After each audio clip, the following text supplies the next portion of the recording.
नमस्कार साथियों, मैं विजय व्यास आप सभी का एक बार फिर से हार्दिक स्वागत करता हूं बाल विद्या मंदिर सीनियर सेकेंडरी स्कूल धरतीपुरा नागौर के इस ऑनलाइन एजुकेशन प्लेटफॉर्म पर। साथियों, पिछले वीडियो में अपन ने संसाधन के बारे में चर्चा की थी और ये जाना था कि एक पदार्थ को समय और प्रौद्योगिकी के द्वारा संसाधन बनाया जा सकता है, और साथ ही वीडियो के अंत में अपन ने संसाधनों के प्रकारों की चर्चा की। और संसाधनों के प्रकार में अपने जाना था संसाधन के 3 प्रकार होते हैं। सबसे पहला आता है जो प्राकृतिक संसाधन होता है, दूसरा मानव निर्मित संसाधन और तीसरा होता है मानवकृत संसाधन। तो आइए आज का वीडियो अपन स्टार्ट करते हैं और इसमें संसाधनों के प्रकार। संसाधनों के प्रकार कितने प्रकार होते हैं? सबसे पहला प्राकृतिक संसाधन, दूसरा होता है मानव निर्मित या मानवकृत संसाधन,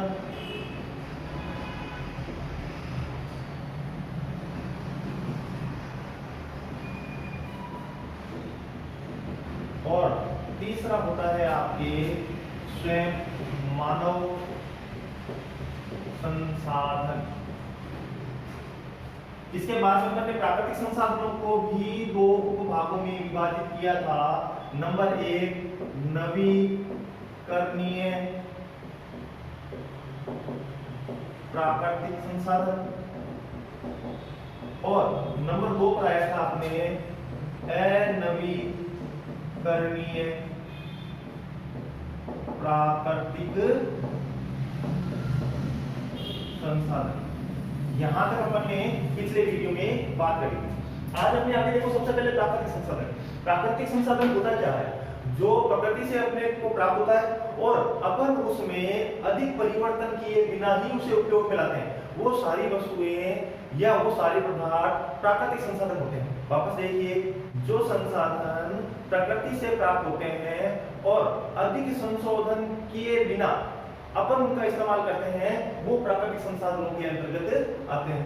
और उन्हीं प्राकृतिक संसाधनों में अगर नवीकरणीय की बात करेंगे तो वे संसाधन जो शीघ्रता से नवीकृत हो जाए वो हो जाएंगे नवीकरणीय प्राकृतिक संसाधन, और वे संसाधन जो शीघ्रता से नवीकृत न हो या उनको नवीकृत होने में हजारों लाखों वर्ष का समय लगे, वो अनवीकरणीय प्राकृतिक संसाधनों के अंतर्गत आएंगे। तो अपन स्टार्ट करते हैं। सबसे पहले नंबर 1 डाल कर देते हैं प्राकृतिक संसाधन। प्राकृतिक संसाधन, जो संसाधन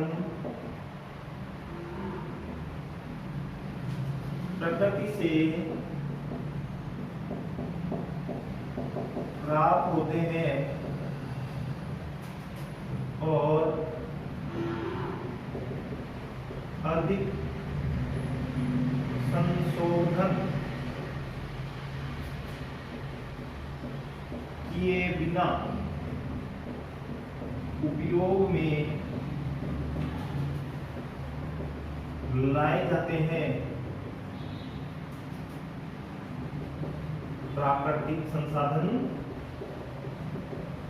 कहलाते हैं। जैसे इसके उदाहरणों के अंदर ले लेते हैं हवा, जल, मृदा, सौर ऊर्जा, खनिज। परिवर्तन तो होता है लेकिन अधिक परिवर्तन नहीं होता है, कम परिवर्तन होता है। तो खनिज पदार्थों को भी अपन संसाधन जो प्राकृतिक संसाधन है उसी के अंतर्गत रखेंगे। वैसे खनिज पदार्थ प्राकृतिक संसाधन और मानवकृत संसाधन दोनों में ही रखा जा सकता है, क्योंकि कुछ खनिज ऐसे भी है जिनमें संशोधन बहुत अधिक मात्रा में भी करना पड़ता है। तो एक बार वापस देखिए, प्राकृतिक संसाधन को जो संसाधन प्रकृति से प्राप्त होते हैं और बिना अधिक संशोधन के उपयोग में लाए जाते हैं, प्राकृतिक संसाधन कहलाते हैं। उदाहरण हो जाएंगे कि हवा, जल, मृदा, सौर ऊर्जा और खनिज पदार्थ, ये सभी इसके उदाहरण होंगे। अब अपन बात करते हैं नवीकरणीय प्राकृतिक संसाधन किसे कहते हैं। एक नवीकरणीय प्राकृतिक संसाधन वे संसाधन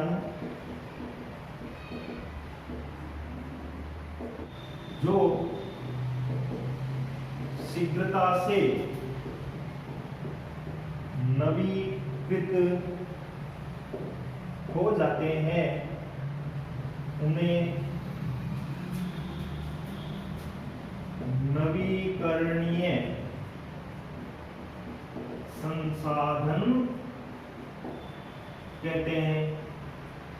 और ठीक इसके विपरीत हो जाएगा अनवीकरणीय प्राकृतिक संसाधन। ये शीघ्रता से नवीकृत हो जाते हैं और वो शीघ्रता से नवीकृत नहीं होते। जब शीघ्रता से नवीकृत नहीं होता है तो उनको नवीकृत होने में हजारों लाखों वर्ष का समय लगता है। जिन संसाधनों को नवीकृत होने में हजारों लाखों वर्ष का समय लगता है उन्हें अनवीकरणीय संसाधन कहते हैं। तो लिख लीजिए अपने भी, अनवीकरणीय प्राकृतिक संसाधन वे संसाधन जो शीघ्रता से नवीकृत नहीं होते हैं अथवा नवीकृत होने में हजारों लाखों वर्ष का समय लेते हैं। नवीकरणीय संसाधन कहलाते हैं। नवीकरणीय संसाधन कहलाते हैं। अगर मैं नवीकरणीय संसाधनों के उदाहरणों की बात करूं तो इसके प्रमुख उदाहरण कौन कौन से हो जाएंगे? जल, वायु, सौर यानी सूर्य की ऊर्जा, ये सारे क्या हो जाएंगे? नवीकरणीय प्राकृतिक संसाधन यानी जल्दी से नवीकरणीय हो जाते हैं। और अगर अनवीकरणीय प्राकृतिक संसाधनों की अगर मैं बात करता हूं कौन कौन से हो जाएंगे? एक तो हो जाएगा आपकी कोयला, क्योंकि आपको पता है एंथ्रासाइट कोयला बनने में लाखों वर्ष का समय लग जाता है। और पेट्रोलियम पदार्थ, जितने भी पेट्रोलियम पदार्थ है, डीजल, पेट्रोल, ये सारे भी वापस नवीकरणीय होने में बहुत ही लंबा यानी हजारों वर्षों का समय लग सकता है। और पेट्रोलियम गैस, इसको भी हजारों लाखों वर्ष का समय लग सकता है। तो ये सारे अपने हो जाएंगे अनवीकरणीय प्राकृतिक संसाधन के उदाहरण। एक बार मैं इस पूरे को रिवाइज करता हूं, फिर अपन आगे चलते हैं। सबसे पहले संसाधनों के प्रकार, 3 प्रकार के होते हैं: प्राकृतिक संसाधन, मानव निर्मित संसाधन और मानव संसाधन। प्राकृतिक संसाधन 2 प्रकार के होते हैं: प्राकृतिक नवीकरणीय प्राकृतिक संसाधन और अनवीकरणीय प्राकृतिक संसाधन। प्राकृतिक संसाधन किसे कहते हैं? जो संसाधन प्रकृति से प्राप्त होते हैं और अधिक संशोधन किए बिना ही उपयोग में लाए जाते हैं, उन्हें प्राकृतिक संसाधन कहते हैं। नवीकरणीय प्राकृतिक संसाधन वे संसाधन होते हैं जो शीघ्रता से नवीकृत हो जाते हैं। और अनवीकरणीय प्राकृतिक संसाधन वे संसाधन होते हैं जो शीघ्रता से नवीकृत नहीं होते हैं अथवा उन्हें नवीकृत होने में हजारों लाखों वर्ष का समय लग जाता है, अनवीकरणीय संसाधन होते हैं। अब अपन आगे देखते हैं कि मानव निर्मित संसाधन क्या होता है। आपने इसका स्क्रीनशॉट ले लिया होगा। अब अपन आगे चलते हैं। मानव निर्मित संसाधन क्या होता है? नाम से ही देखो पता चल रहा है, मानव निर्मित। अच्छा, मानव निर्मित कैसे बनाएगा? भाई सबसे पहले तो प्रकृति से कोई पदार्थ प्राप्त होगा, उस पदार्थ में संशोधन करके या परिवर्तन करके मानव उपयोग में लाने हेतु अगर वो संसाधन बनाता है तो उसे अपन क्या कहेंगे? मानव निर्मित संसाधन। तो नंबर 2 अपने आ गया, मानव निर्मित संसाधन। देखो, मानव द्वारा प्राकृतिक पदार्थों के मूल रूप में परिवर्तन कर, मानव द्वारा प्राकृतिक पदार्थों के मूल रूप में परिवर्तन कर उससे मानव उपयोग की अगर कोई वस्तु निर्मित करता है तो उसे अपन मानव निर्मित संसाधन कहेंगे। तो चलो अपन लिखते हैं, मानव द्वारा प्राकृतिक पदार्थ के मूल रूप में परिवर्तन कर उससे मानव उपयोगी वस्तु या संसाधन का निर्माण करना मानव निर्मित संसाधन कहलाता है। मानव द्वारा प्राकृतिक पदार्थों के मूल रूप में परिवर्तन कर उससे मानव उपयोगी वस्तु या संसाधन का निर्माण करना ही मानव निर्मित संसाधन कहलाता है। जिस प्रकार हमने देखा था कि कपास होता है वो प्रकृति के द्वारा प्रदत्त पदार्थ है, अपन उसका सीधा इस्तेमाल नहीं कर सकते, लेकिन मानव के द्वारा उसे प्रौद्योगिकी में लाकर एक परिवर्तन करके कपड़ा बना दिया जाता है और कपड़ा अपने लिए संसाधन हो जाता है। तो किसने ये परिवर्तन किया? कपास से कपड़े में परिवर्तन किसने किया? मानव के द्वारा हुआ है, तो उसे अपन ने कह दिया मानव निर्मित संसाधन। यह अपने को सीधा लोहा से प्राप्त होता है, खनिज के रूप में लोहा से प्राप्त होता है, लेकिन अपन उससे लोहे में इस्पात प्राप्त करते हैं जिससे मशीनरी बनती है। तो ये लोहे से मशीनरी का निर्माण करना ये क्या होता है? मानव के द्वारा निर्मित होता है, इसलिए मानव निर्मित संसाधन हो गया। तो अपन इसके उदाहरण लिख लो, कपास से कपड़े का निर्माण, या एक और लिख लो, लोहे से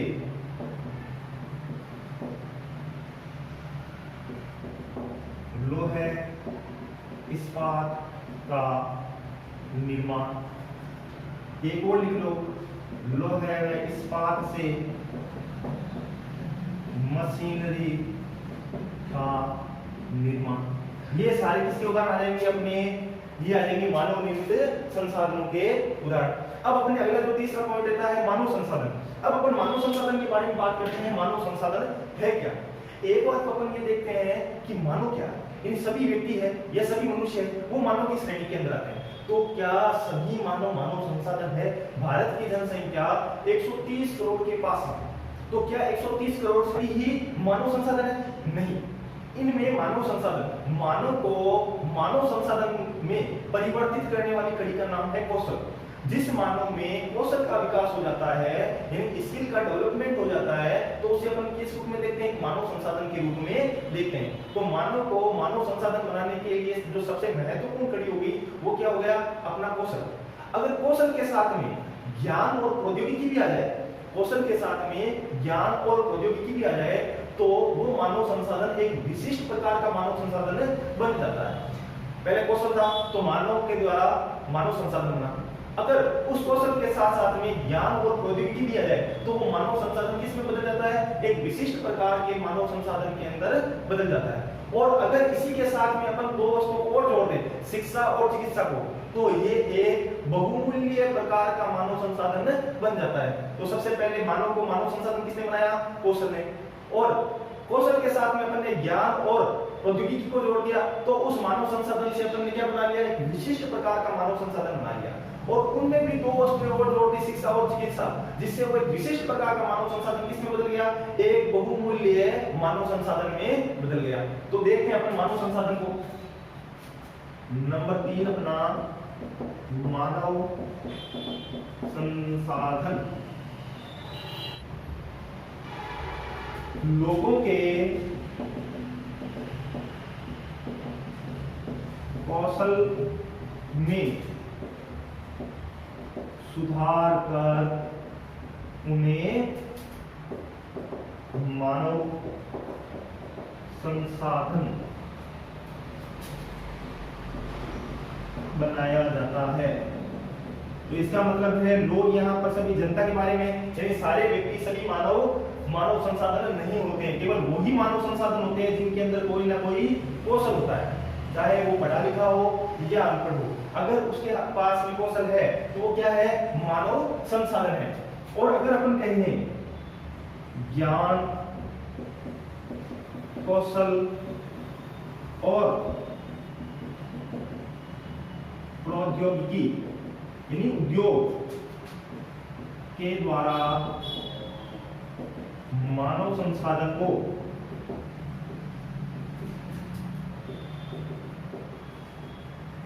विशिष्ट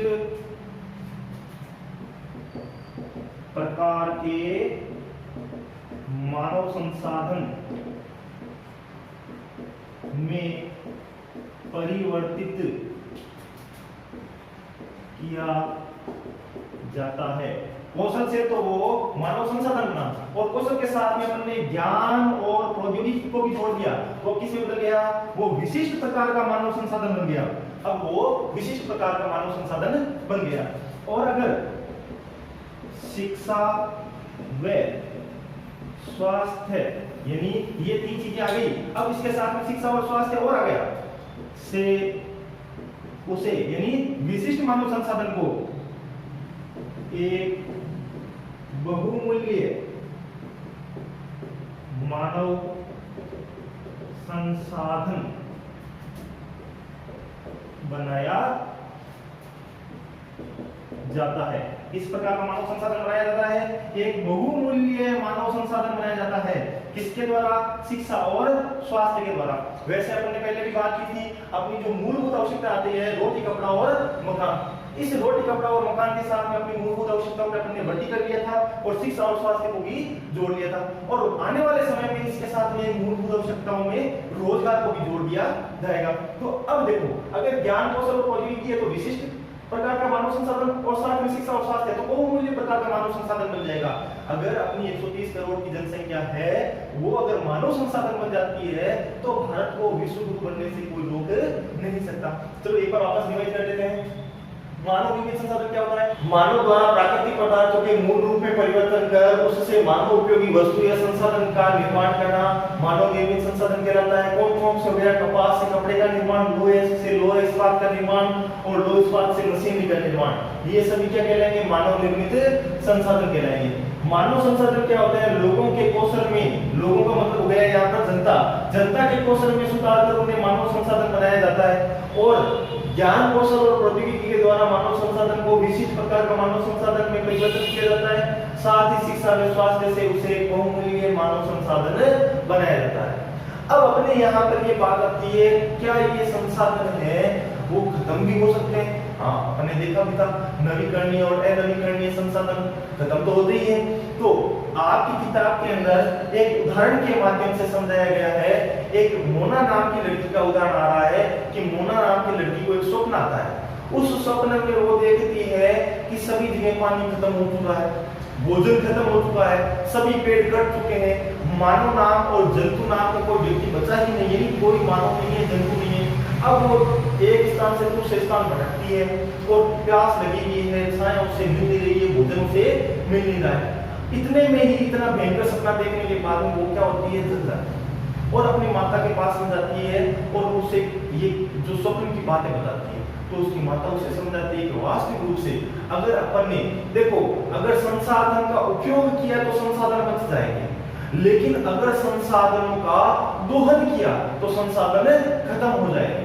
तो अगर संसाधन वास्तविक रूप से खत्म हो गए तो ऐसी स्थिति आने में ज्यादा वक्त नहीं लगेगा, जैसा इस मोना ने स्वप्न में देखा है। तो संसाधनों को बचाने के लिए क्या करना होगा, संसाधन संरक्षण जरूरी है। तो आगे अपन देखते हैं संसाधनों का संरक्षण। नाम से ही पता चल रहा है, संसाधनों को बचाना या संसाधनों को समाप्त होने से बचाना। क्या होगा, संसाधन संरक्षण होगा। और अपने को पता है संसाधन का नवीकरण होता है, चाहे अनवीकरणीय संसाधन हो चाहे नवीकरणीय संसाधन हो, लाखों वर्ष में होगा लेकिन नवीकरणीय वापस हो आएंगे। तो अपन संसाधनों के संरक्षण में ये कह सकते हैं, संसाधनों का सतर्कता पूर्व इस्तेमाल करना और उन्हें नवीकरण के लिए समय देना ही, उनको नवीकरण होने के लिए समय देना ही संसाधन संरक्षण है। तो आगे अपन लिखते हैं, अगला पॉइंट अपने आता है संसाधन संरक्षण।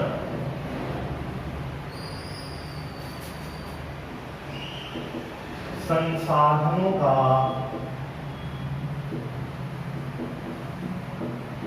सतर्कता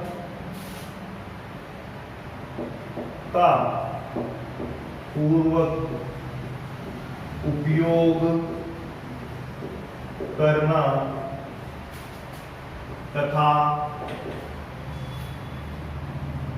उन्हें नवीकरण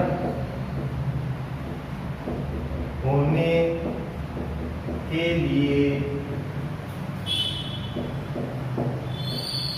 समय देना ही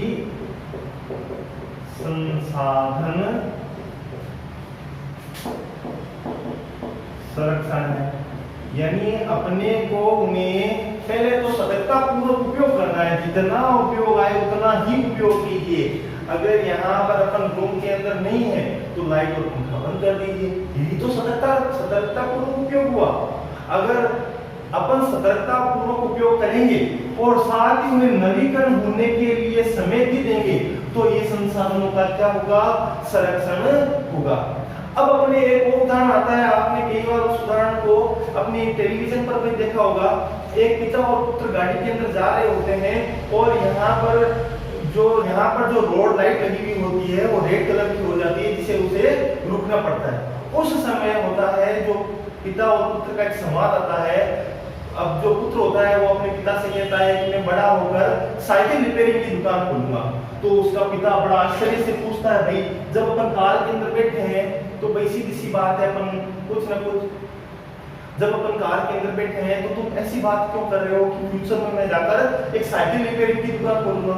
तो वो बताता है जिस प्रकार सभी व्यक्ति वहां पर आस पड़ोस रोड में दिखाया हुआ था और सभी के इंजन स्टार्ट थे और लगभग उस जो रोड लाइट थी उसके अंदर 20-25 सेकंड आ रहे थे, यानी 20-25 या 30 सेकंड के बाद में वो वापस ग्रीन होने वाली थी।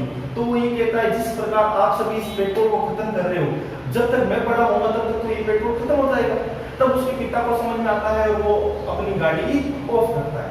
तो यानी यही चीज क्या हो गई, अपना संसाधन संरक्षण हो गया। संसाधन संरक्षण के साथ साथ में अपने को सतत पोषणीय विकास भी जरूरी है। अपन ऐसा भी नहीं कर सकते कि अपने को पेट्रोल का इस्तेमाल ही नहीं करना है क्योंकि आगे आने वाली पीढ़ी को देंगे, तो अपन क्या करेंगे, अपना विकास कैसे होगा। तो अपने लिए जो संसाधन संरक्षण जरूरी है, साथ साथ में सतत पोषणीय विकास भी जरूरी है। अब देखो ये सतत पोषणीय विकास क्या होता है, संसाधन को अपने को भी उपयोग करना है और इतना ही उपयोग करना है कि आगे आने वाली पीढ़ी को अपन ये गिफ्ट के रूप में दे सके, क्योंकि अपने को भी तो ये गिफ्ट के रूप में अगले वाली पीढ़ी से मिला है, तो अपन भी आने वाली पीढ़ी को ये गिफ्ट के रूप में दे सके, अपने को उसी प्रकार इसका इस्तेमाल करना है। तो देखो सतत पोषणीय विकास क्या होगा, सतत पोषणीय विकास संसाधनों का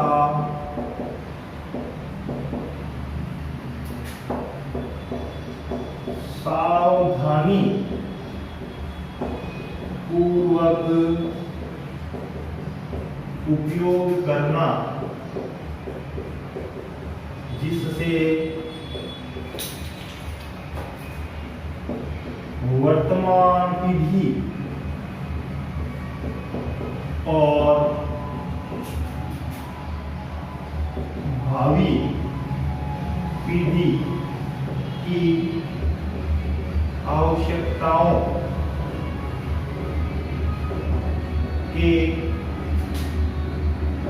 मध्य संतुलन बना रहे, उसे सतत पोषणीय विकास कहते हैं। उसे क्या कहते हैं, सतत पोषणीय विकास कहते हैं। सतत पोषणीय विकास प्रत्येक घर के अंदर अपन सतत पोषणीय विकास करते हैं। किस प्रकार करते हैं, अगर अपने परिवार में 5 सदस्य हैं और 3 सदस्यों ने पहले खाना खाया है तो भोजन को देखकर करेंगे कि आगे वाले 3 व्यक्ति और खाने वाले, उसे समाप्त नहीं करना है, आगे आने वाले 3 व्यक्तियों के लिए उसे बचा कर रखना है। यही तो हो गया सतत पोषणीय विकास, यानी स्वयं भी इस्तेमाल करना और आगे आने वाली पीढ़ी के लिए भी बचा कर रखना। यही क्या हो जाएगा, सतत पोषणीय विकास हो जाएगा। तो एक बार मैं वापस रिवाइज कर देता हूँ, संसाधन संरक्षण क्या होता है, संसाधनों का सतततापूर्वक उपयोग करना और साथ ही नवीकरण होने के लिए उसे समय देना, फिर वापस तो नया बन जा, उसे अपन क्या कहेंगे, संसाधन का संरक्षण कहेंगे।